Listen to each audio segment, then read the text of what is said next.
सुलोचना, अरे बहू तो बड़ी सुंदर लाई हो। हाय, नजर ना लगे किसी की। बहू नहीं बेटी लाई हो कांता।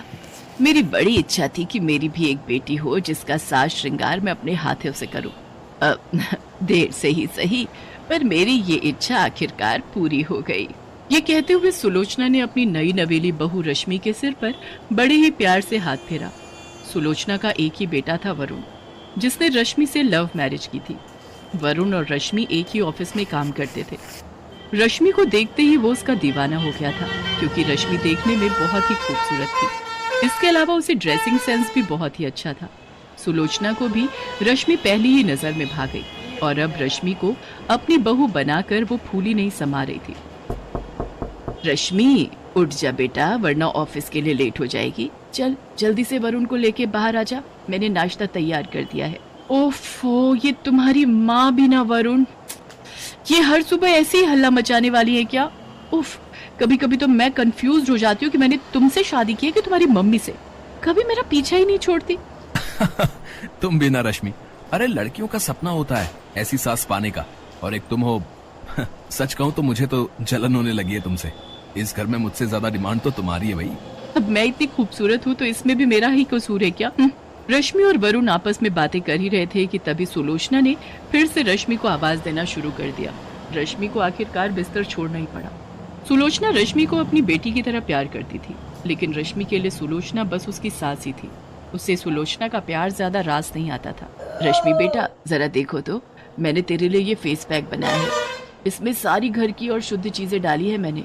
तो अब से तू ना वो बाजार का केमिकल वाला फेस पैक यूज मत करना, ठीक है?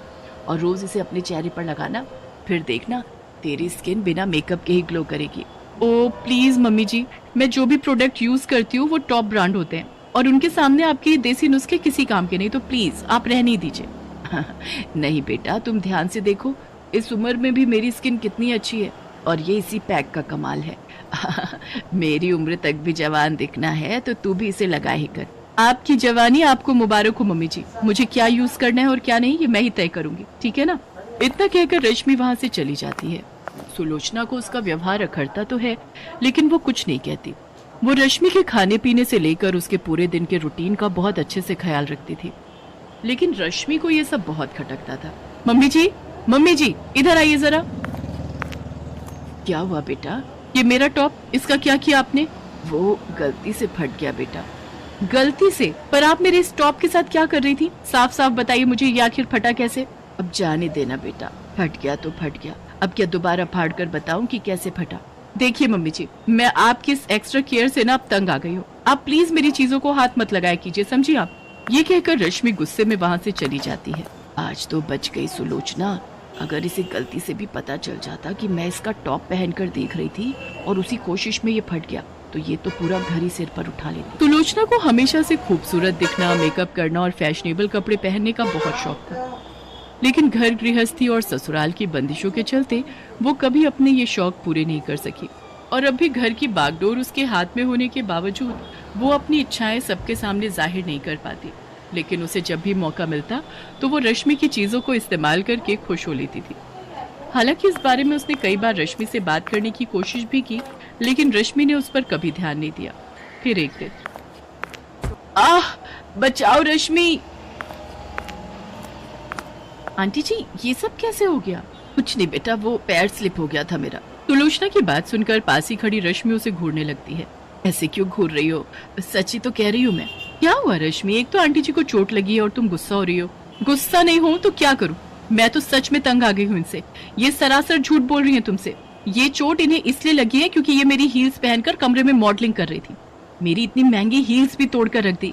पता नहीं इस उम्र में ये सब करके क्या हासिल करना चाहती हैं ये। मेरे बार बार मना करने के बाद भी ये मेरी चीजों को हाथ लगाना नहीं छोड़ती।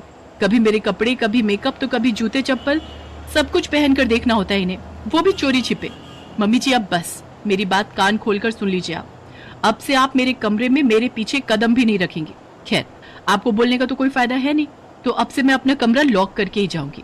सुलोचना को इतनी बातें सुनाकर रश्मि वहां से चली जाती है और सुलोचना अपनी आंखों के आंसुओं को छिपाने की कोशिश करने लगती है, पर उसके चेहरे पर शर्मिंदगी साफ दिखाई दे रही थी।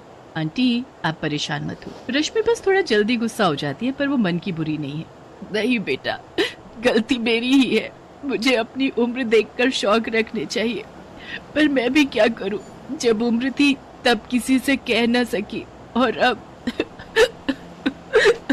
कोई बात नहीं आंटी, जो हो गया उसे भूल जाइए। अच्छा, आप मुझे बताइए आपको क्या पसंद है और आपको क्या क्या चाहिए, मैं आपको सब ला कर दूंगी। वैसे तो शिखा रश्मि की सहेली थी, लेकिन धीरे धीरे उसकी दोस्ती सुलोचना से ज्यादा गहरी हो गई। शिखा सुलोचना को खुश रखने की पूरी कोशिश कर रही थी और उसे बहुत कुछ सिखा भी रही थी।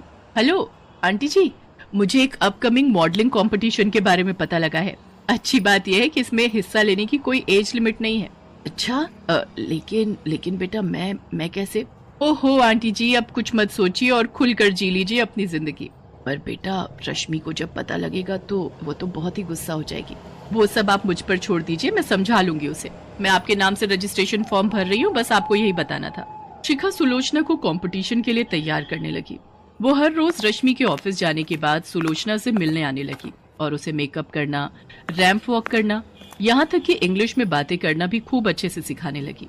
फिर कंपटीशन के दिन, शिखा ये कौन सी जगह है और तू मुझे यहाँ क्यों लेकर आई है? तो चल तो सही, तेरे लिए एक सरप्राइज है जिसे देखकर तेरे होश उड़ जाएंगे। रश्मि को बिल्कुल भी अंदाजा नहीं था कि अब क्या होने वाला है।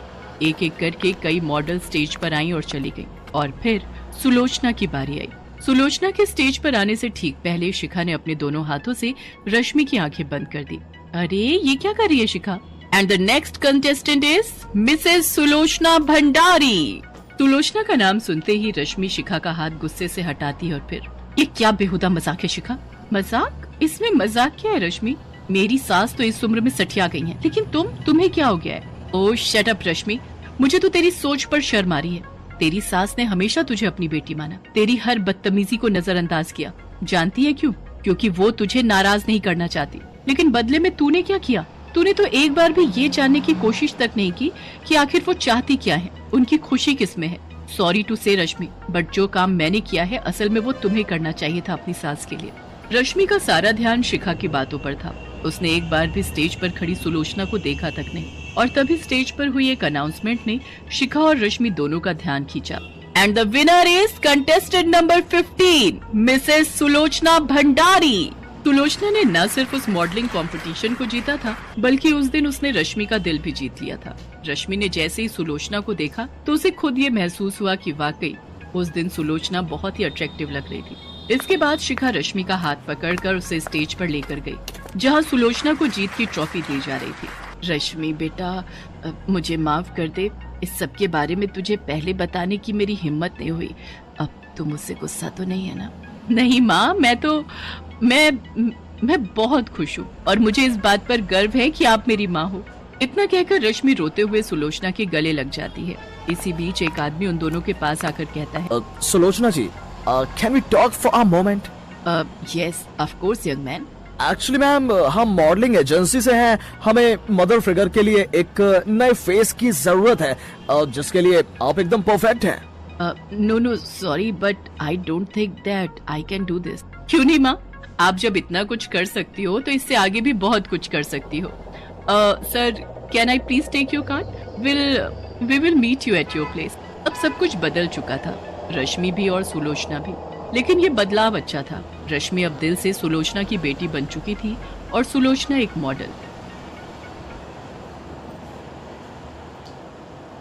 ये कहानी है सुभद्रा की। सुभद्रा गांव में रहती है और उसका बेटा अखिल शहर में। वो वहाँ एक मल्टीनेशनल कंपनी में जॉब करता है। सुभद्रा का बेटा अखिल अचानक से शहर से उससे मिलने गांव आया था। बेटे को देखकर वो बहुत खुश हुई और फिर से वही शिकायतें उसकी शुरू हो गई जो हर माँ की होती हैं। कैसी शक्ल बना कर रखी है तूने? कितना दुबला हो गया रे तू? अरे खाना पीना ठीक से खाता नहीं है क्या? बहुत काम करवाते हैं क्या ऑफिस वाले? अरे माँ, कहाँ दुबला हुआ हूँ, वैसा ही तो हूँ। पता नहीं यार, माँ की आँख ऐसी क्यों होती है, उसे अपना बच्चा दुबला ही दिखता है। तुझसे तो बोलना ही बेकार है। सुन, तू हाथ मुंह धो ले, मैं तेरे लिए आलू के पराठे बना कर लाती हूँ। सुभद्रा रसोई में जाने लगी तो अखिल ने अपनी माँ का हाथ पकड़कर उसे सोफे पर बिठा लिया और कहा, अरे माँ, ये सब छोड़, मुझे तुमसे कुछ बहुत जरूरी बात करनी है। ये सुनकर सुभद्रा की आंखों में चमक आ गई और उसने खुश होकर उससे पूछा, क्या बात करनी है बेटा? शादी के बारे में? तू तैयार है? रुक, मैं तुझे कुछ दिखाती हूँ। सुभद्रा ने सोफे के पास रखी टेबल से कुछ लिफाफे निकाले और उससे लड़कियों की तस्वीर निकालकर अखिल को दिखाने लगी। बोल, कौन सी है तुझे पसंद? अखिल ने उन तस्वीरों को बेमन से देखा और माँ से कहा, माँ मुझे इनमें से कोई भी पसंद नहीं है। क्या बोल रहा है तू? सारी इतनी सुंदर हैं, पढ़ी लिखी भी हैं। तब अखिल ने अपनी माँ से जो बात कही उसे सुनकर उनके चेहरे पर चमक आ गई। अरे सच, तूने लड़की पसंद कर ली है? अरे कौन है वो? क्या नाम है उसका? कहाँ की है? अरे माँ, एक साथ इतने सारे सवाल। ये कहकर अखिल ने अपना मोबाइल निकाला और उसकी गैलरी से आकांक्षा की तस्वीर निकाल कर दिखाई। उसे देखकर सुभद्रा बहुत खुश हुई। वाह, कितनी सुंदर है मेरी बहू। मैं बहुत खुश हूँ बेटा, बहुत खुश। अखिल और आकांक्षा की शादी हो गई। जब वो पहली बार उसे लेकर घर आया तो सुभद्रा द्वार पर उसकी आरती उतार रही थी, तो आकांक्षा को ये सब पसंद नहीं आ रहा था। आकांक्षा शहर में रहने वाली मॉडर्न ख्यालों की लड़की थी। उसने सुभद्रा से कहा, क्या मम्मी जी, अब ये सब कौन करता है? अरे क्यों नहीं करता, सभी करते हैं। लक्ष्मी हो तुम मेरे घर की, और लक्ष्मी का स्वागत तो ऐसे ही किया जाता है। सुभद्रा की बातों को सुनकर आकांक्षा ने अपना मुंह बना लिया। अखिल चाहता था कि आकांक्षा थोड़े दिन माँ के साथ रहे, क्योंकि उसकी कंपनी वाले उसे देश से बाहर भेजने वाले थे। आकांक्षा ने भी कभी गांव देखा नहीं था, इसलिए उसने अखिल की बात टाली भी नहीं। ठीक है बाबा, लेकिन जल्दी आ जाना, मैं यहाँ अकेले बोर हो जाऊंगी। अखिल शहर चला गया। एक दिन की बात है, सुबह का समय था। आकांक्षा अपने कमरे में सोई हुई थी। सुभद्रा घंटी बजाते हुए पूजा कर रही थी। घंटी की आवाज से आकांक्षा डिस्टर्ब हो रही थी। वो गुस्से में बाहर आई और सुभद्रा से कहा, क्या मम्मी जी, सुबह सुबह इतना शोर क्यों कर रही हैं आप? ऐसा नहीं कहते बहू, मैं पूजा कर रही हूँ और अब तो सुबह के 7 बज गए। 7 बज गए तो मैं क्या करूँ? मुझे आप जैसे गवारों की तरह जल्दी उठने की आदत नहीं है। चलिए अब बंद करिए ये सब और मुझे सोने दीजिए। सुभद्रा को अपनी बहू की बात बहुत बुरी लगी, लेकिन वो चुप रह गई और खुद को ही दोष देने लगी। मेरी ही गलती है। अरे वो शहर की है, वहाँ लोग देर से सोते हैं, देर से जागते हैं। मुझे इस बात का ख्याल रखना चाहिए। आकांक्षा ज्यादातर समय या सोकर बिताती या अपने दोस्तों से बात करके। वो सुभद्रा की कोई मदद नहीं करती। एक दिन वो फोन पर बातें कर रही थी और सुभद्रा अपने बैल को चारा दे रही थी, तो अचानक उसका बैल जोर से रंभाने लगा। अरे क्या हो गया, क्यों गुस्सा कर रहे है तू? मैं आ तो गई खाना देने। हाँ ठीक है, मैंने आज थोड़ी देर कर दी। अरे क्या करती, मेरे घुटनों में जोरों का दर्द जो था। बूढ़ी हो गई हूँ ना मैं। उधर फोन पर बातें करती आकांक्षा की दोस्त ने बैल के रंभाने की आवाज सुनी तो उसने कहा, अरे क्या बात है आकांक्षा, तबेले में है क्या तू? ये पीछे से कैसी आवाज आ रही है?